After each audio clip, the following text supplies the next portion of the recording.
you are more capable than you think. But it's the stories you tell yourself at the end of the day that's limiting yourself internally.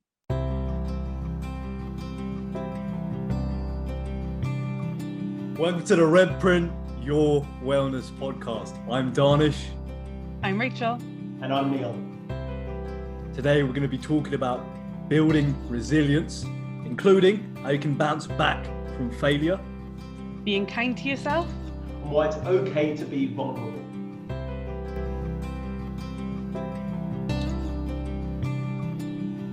Okay, what do you guys think about resilience? How do you guys go around it? What do you think about it? Let's hear some stories.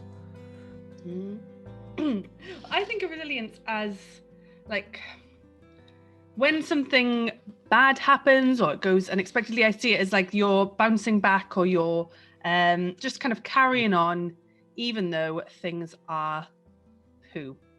So that's what I think of in terms of resilience. And whenever I think about times that I've had to be resilient, it's when things have gone wrong or gone badly, and I've had to somehow just find a way to crack on, carry on with things. And I think there's a lot of different things that I do in order to do that. I think we'll talk about that a little bit later. But that's my understanding of resilience. I think of it as something goes wrong. Okay, how do I carry on?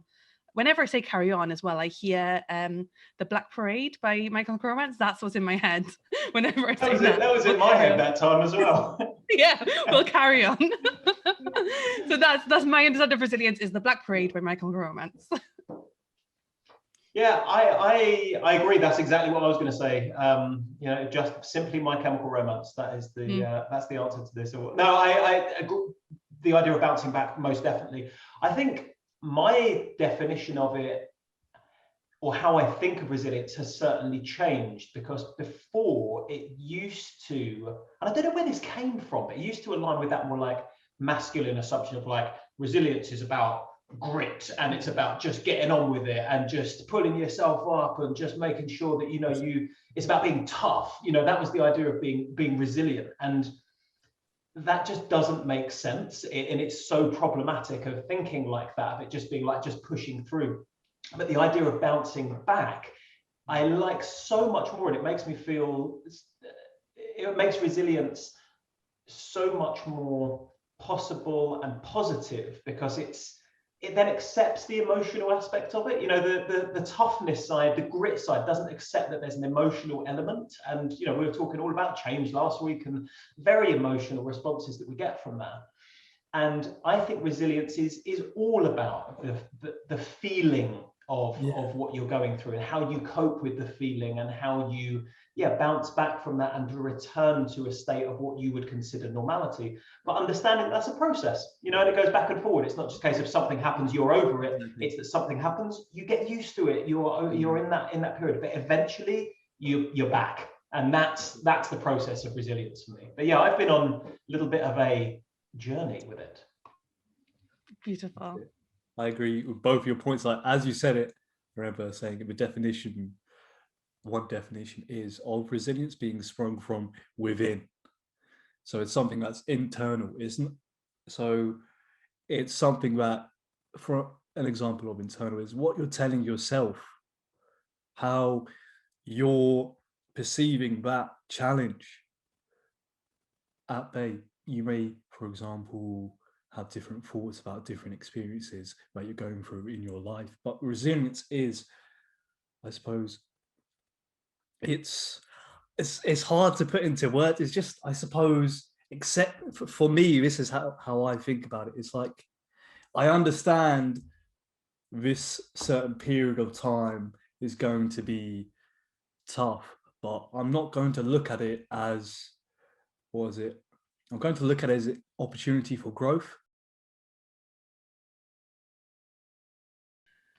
I think with me, I feel like resilience is like a finite resource that I've got, so sometimes it's like, what, this thing is going on. Okay, fine. Oh, actually, it's reminded me of something.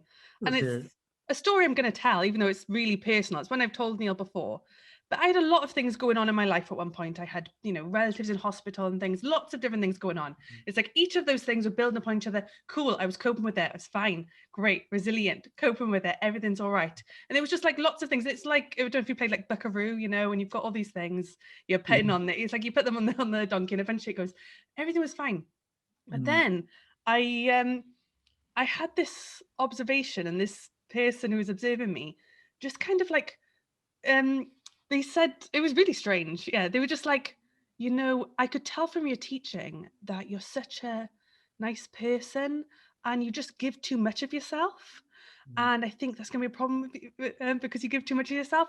And it was just a strange thing. But that conversation and me trying to like be okay when she was like staring into my soul while all this other stuff was going on, couldn't cope with it. I lost it. I started crying, could not stop crying, and my resilience was gone. And it was nothing. What she did was like not the biggest deal. It was not like the biggest thing hadn't happened, but that was the thing. My resilience just cracked. And for me, when I feel like I've lost my resilience, it's like a loss of control in a way, or a loss of ability to cope, where I just feel like there is nothing I can do now. I'm just overwhelmed. And yeah, and it's usually for me accumulation of lots of things. Like I'm coping, I'm being resilient, but then something will just break that. And that was a moment for me where that happened. What about you guys? It's really interesting because it coming back to that idea of the emotional aspect of it. And I find, in moments when I'm feeling least resilient, it's normally if I were to feel overwhelmed, or if I get to that stage of cracking, it provides a really good rupture point for me to then be like, right, I need to actually think about why am I reacting like this? Because I know in situations like that where I think, now how I have reacted to XYZ situation, that to me feels irrational. That to me it felt like that was I was reacting to something and I wouldn't conventionally do that. So why is it? And I find that a really useful starting point to then start investigating and saying, right, there was this thing that happened. Did that thing upset me? Or was it something underneath that? Was it the way I felt about that? Yeah, it was probably the way I felt about that. Okay, so why did I feel that way? And for me, that then brings up those much more kind of deep-rooted things about something that I'm anxious about, something that I'm worried about, but didn't actually want to address, or some fear that's in there but didn't want to address at the time. So yeah, I definitely recognize that feeling of everything coming to a particular everything coming to the pass. I agree with both of you. Like when for me as well, like Rachel, when you're like taking in all these things, and as you said, the buckaroo, that's a great example. That's a great example, because when you're taking in all these things, you do feel a weight on your shoulders. But I think each their own. But I do believe if you can understand why you're doing that, that might be just because of your personality. You want to help people at the end of the day. Like I agree 100%. Like when I feel the same thing, I understand that there are times when you take in too much, when you forget to take accountability of what is necessary at the moment in time. Like I agree 100%. Like when I go through stressful periods of time, I take in every single thing around me, but then I forget to reflect and be like, no, this is where I need to focus on. Reflection is key to coming up to this period of time in exams. If you're not reflecting, you might spiral out of control. Like I understand 100%. This has happened to me before. I spiral out of control because I haven't taken a clear view of what needs to be done. That's why I'm saying, guys, take a clear view of what you need to do to get to the best destination at the end of the day. That reminds me a bit as well of what Neil said earlier about resilience and masculinity. That's it. And you know, I'm not a masculine person even, but I kind of relate to that a bit because, and you as well, what you said earlier about the story you tell yourself and things. There was a point I was working at Starbucks and I was working like 34-hour shifts in a row because it was 24 hours. I was working bonkers hours. And I, in my head as well, was so proud of my resilience.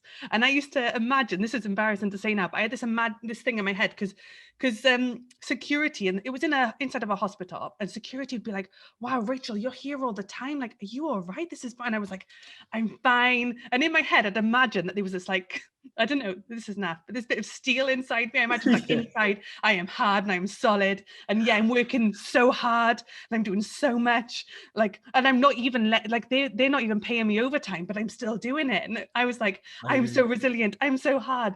But it was ridiculous. And I think resilience at all costs isn't something to strive for, and having these moments where things you know, break, like Neil mentioned, you know, it can be like a good thing sometimes and a point for reflection, like you said, Daanish. But we shouldn't strive for resilience at all costs, and having moments where you're not being resilient is fine. But also, if your life is requiring this amount of resilience from you, that you have to imagine that you are like this robot inside, maybe there's something wrong and you need to have a think about your life. Like, I definitely needed to set boundaries and think about what I valued and what was important to me. And yeah, so that's kind of what I did in the end in that situation. But it's gross to think back how proud I was of putting up with such awful stuff, because what it ended up doing is just screwing over everyone else as well, because they'd be like, well, look, Rachel works 34 hours in a row, why aren't you working 34 hours in a row? It was just stupid. I agree. Like, you have to choose what you're being resilient about, what you're caring about at the end of the day. Because if it's about the wrong things, you'll end up in the wrong path, wrong destination. Like, because every single little thing you do adds up. And what it adds up to is, as mentioned earlier, the destination. Like, you need to do X, Y, Z to get to this point. And if you don't do those tasks, you won't arrive at this point. Like, it's about taking into mind what you need to do, and if it's what you truly want to do at the end of the day, like if it's beneficial to you in the long run, like there are short-term sacrifices to help you in the long run. However, you have to be mindful if it's actually going to help you, if it's actually beneficial to you, 100%. Have either of you heard of spoon theory? What's No, but I'm excited. Because you reminded me of spoon theory. It's a really popular concept for people who are maybe neurodiverse or have disabilities and things. It's just the idea that you have a certain number of spoons. You have a certain number. I don't know if you ever heard people saying, "Oh, I haven't got the spoons for that." Like, it's from spoon theory, which is that everyone's got a certain number of spoons. Everyone's got a different number of spoons as well. Like, some people, maybe they've got loads of spoons. Some people might have 3 spoons, but you choose what you spend those spoons on. like, you know, so you have a certain amount of resilience maybe, and like Daanish says, you can to some extent choose how you spend that resilience. When I was working at Starbucks, I was using all my resilience to work for Starbucks for not enough money even. There are some things you can't choose, you know, like when my family were ill, that's just how it is. Some things you can't control, but there are some areas where you can choose where you spend your spoons, and you can also say, you know what, I haven't got the spoons for that. Yeah, there are some 100%. Things you can choose not to engage with. Yes, you just reminded me of that then. Food, I like this. It's really good, because you just said you can say no to certain things 100%. You don't have to say yes to everything. If you don't want to do it, say no. There's a vulnerability that comes along with this as well, and a vulnerability that comes along with accepting how we are feeling about something. And if we're feeling these sorts of emotions that are making us feel uncomfortable, if they're making us feel, you know, these more, that what can be, or at least feel troublesome, then we need to start paying attention to that. And a lot of that comes around to, yes, being self-aware, but also being able to articulate that with others, you know, and being able to talk about those sort of things. And this is a theme that crosses everything we have and everything we ever will speak about. But I think with being resilient, I find, for me, speaking with others, if I'm thinking of, like, you know, when I'm at my low points and when I know that I want to bounce back, speaking with others and putting that into context and articulating what I'm feeling and being vulnerable myself, that is going to almost always be the point where I can really start to see it. Or it's like a shortcut. If I try and do it on my own, I'll probably get there. It's going to take me a long time, a lot of hard work. If I can speak with people about it, it's automatically going. That's it. Because another key point, like staying connected. Like when you're going through these times, you don't have to shut yourself off. Like I've done this before. Like when I'm trying to do all these things at once, I shut myself off. I'm like, no, I got to do this, this, and this. I don't have time for anything else. But you have to understand that when you're doing this, you're not letting yourself, I suppose, get out of that mode. For example, you can go all in. I'm not saying don't go all in, but I'm saying be aware of the relationships you have with the people around you. They're unaware of what's going on if you don't vocalize it, articulate it. Because remember, at the end of the day, there are people around you who care for you.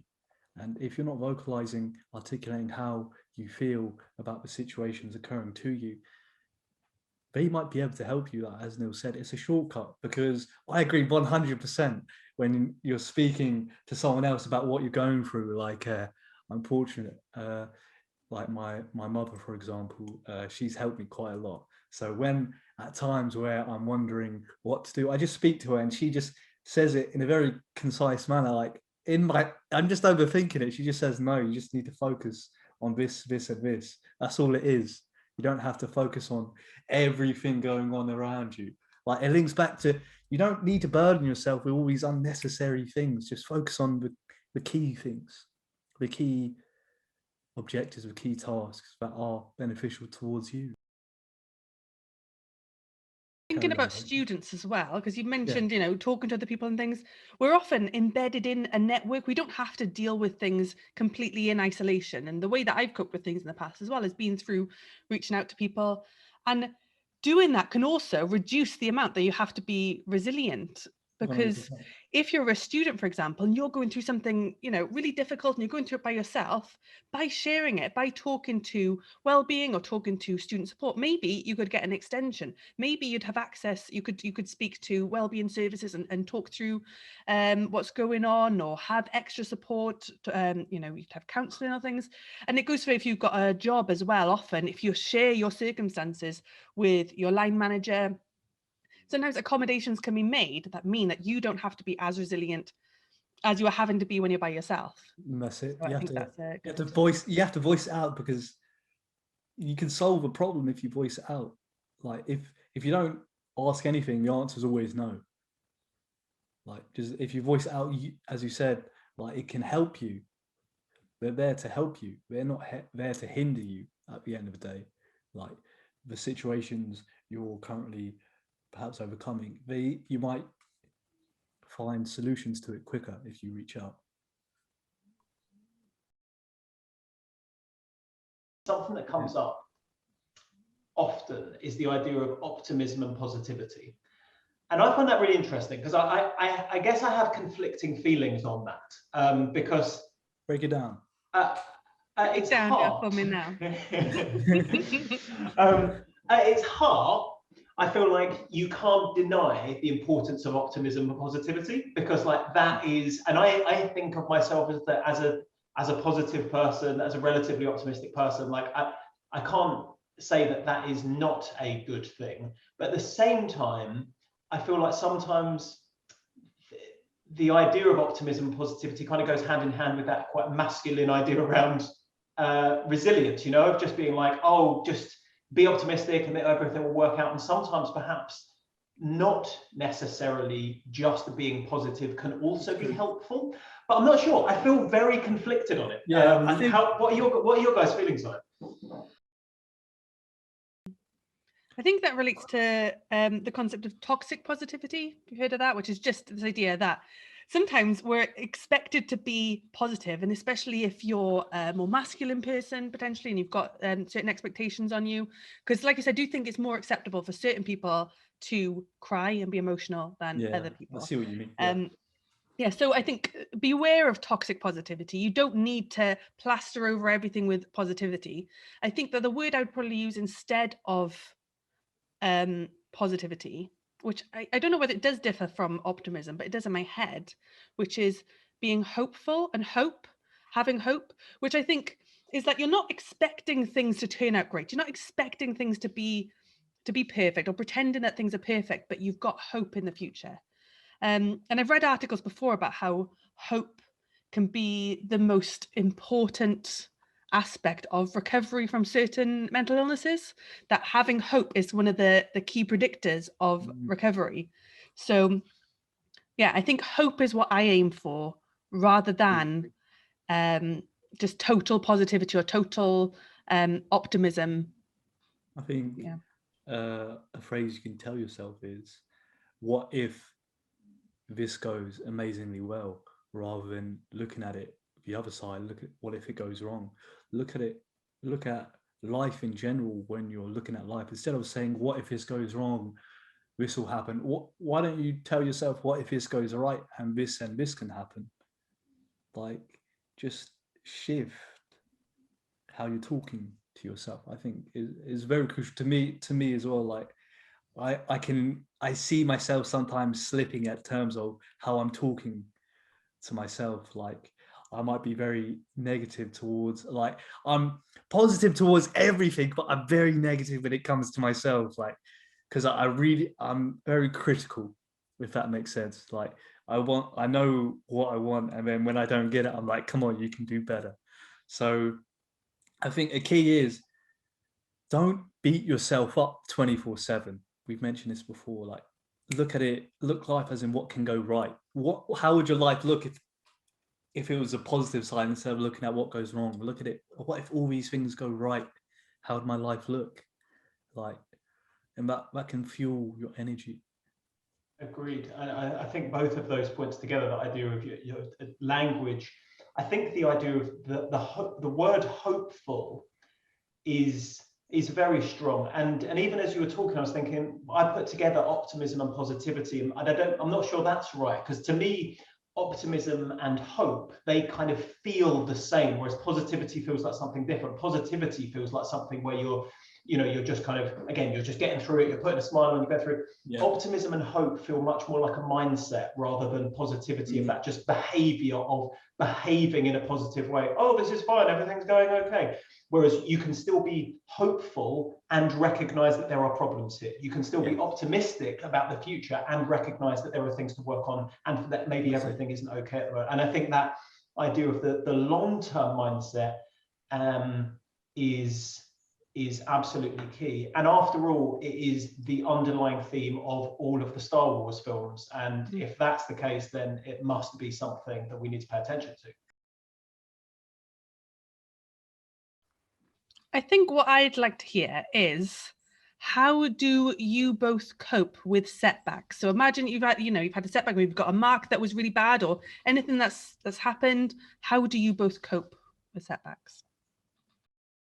I think for me personally, when I get a setback, there's a slight, like, in my head, there's a slight jolt, if that makes sense. I'm not sure.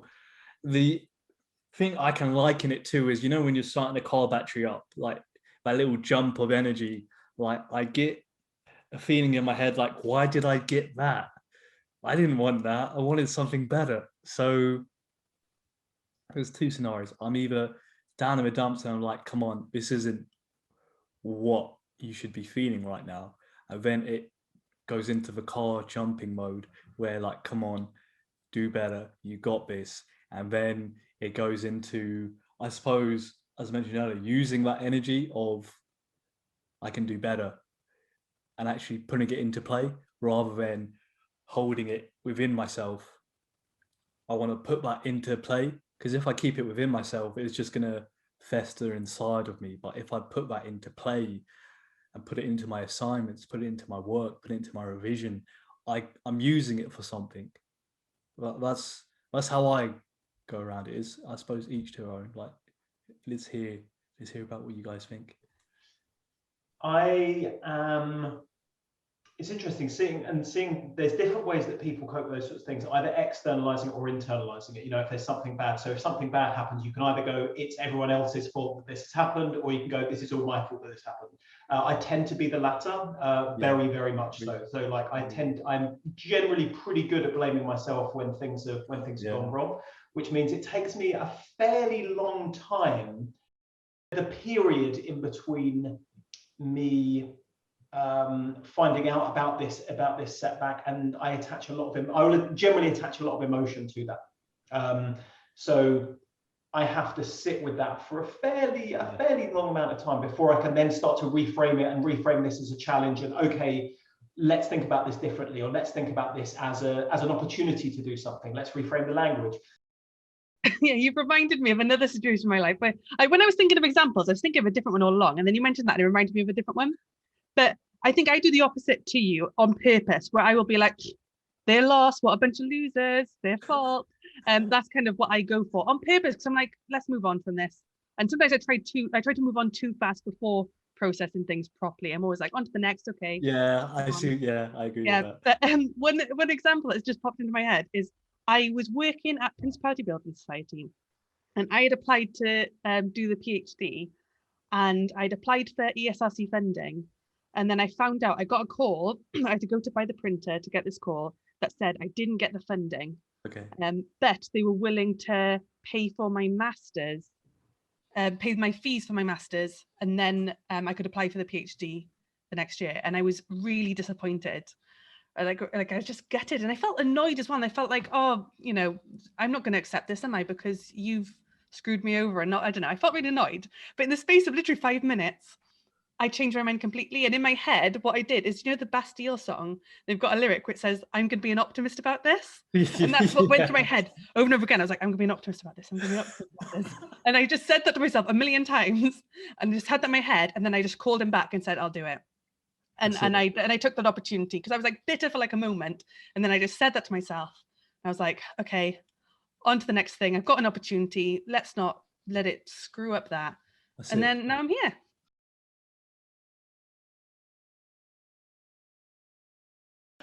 All right, so we have spoken about resilience, we've spoken about what it means and all the various different definitions of what it can mean, and the ways that we like to frame it. We've thought about how we deal with resilience, and as a last go round, let's think about final tips, tricks, hacks of getting yourself through situations, of bouncing back. What are your final tips and tricks, everybody? So I'll fire off with quick one, perspective. Okay, so if you guys listen to the end, it will be nothing happens to you, everything happens for you. Looking at the perspective as in, how can I learn from this situation? How is this situation making me a better person? How can I come out of it a better version of myself? Okay, so I think mine would be kind to yourself. Just be gentle with yourself, be kind, treat yourself as you would a friend. Don't expect yourself to bounce back straight away. That's not realistic for everyone. Yes, just be kind to yourself. My one would be, it's very okay to fail, and it's very okay for things to go wrong. It's very okay. It's not actually not that it's very okay, it is inevitable. And that is how we learn as human beings, and we can choose how to react to that. We can choose how we react to failure. We might think of ourselves as perfectionists, and that is really going to get in the way of us doing anything interesting, creative, exciting, innovative. And when we fail at something, the best thing that we can do is to retrain our brains to see that failure as an opportunity and as a way of learning and growing and understanding. That's going to take us a little while to get there, and that it's a big part of our life as a human. Okay, you've just reminded me of something else. There's something called the failure CV, which you can Google right now if you're listening. But it's just the idea that we're constantly seeing, you know, on a CV, you have all of your achievements, all the things that went right. But they encourage these successful people to make failure CVs, which is all the things they didn't get, all the things that went wrong. And if you go and look at people's failure CVs, that might make you feel better as well, because you're like, you know what, other people not have that bad, failed. yeah. This isn't the end of the road. You know, things will carry on. So just bring it full circle. So yeah, failure CVs, check them out. Love it. Failure is Love it. normal. That's a great part. I like that. Folks, it is glorious as ever to see you. Have a wonderful week, and see you for our next episode next week. Go be great. Bye, everybody. Hasta luego.